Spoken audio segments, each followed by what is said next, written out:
अरे काय म्हणतोस, कसा आहेस? अरे प्रथमेश इला तू हो, आजच आलो रे सकाळी. खूप दिवसांनी गाव केलं रे. खूप बदल पण झालो तुझ्यात. पण तुझा येणं कसं झालं रे एकदम?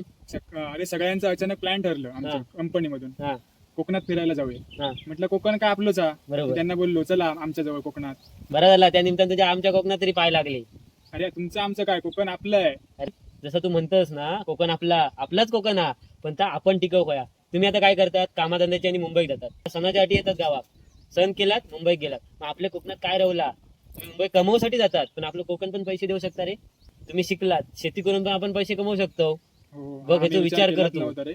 पण खरोखर आता विचार करायची वेळ आली आहे. मग? कारण मी आज बऱ्याच वर्षांनी कोकणात आलो, पण कोकणात हा झालेला बदल मला पाहवत नव्हता.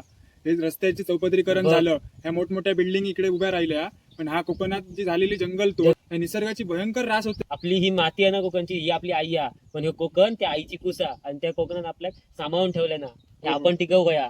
हे आपण आता नाही टिकवलं तर येणाऱ्या पिढीला आपण काय काय दाखवणार? दाखवतो? काहीच दाखवू शकत नाही. फक्त फोटो दाखवणार. अरे हेमंत, रस्ते तर मोठे झाले. अरे पण प्रथमेश, आपल्या माणसांमधली जवळीक संपली ना. अरे घरं बघ उभी राहिली शहरात. अरे पण आपली गावची घरं ओस पडली ना. जर आज आपण आपल्या मातीशी नातं तोडलं तर आपल्याला ही माती भविष्यात ओळखणार पण नाही. म्हणून सांगतोय, कोकण बंद घराने जिवंत नाही राहायचा. जिवंत राहताला तर फक्त आपल्या माणसांमुळे.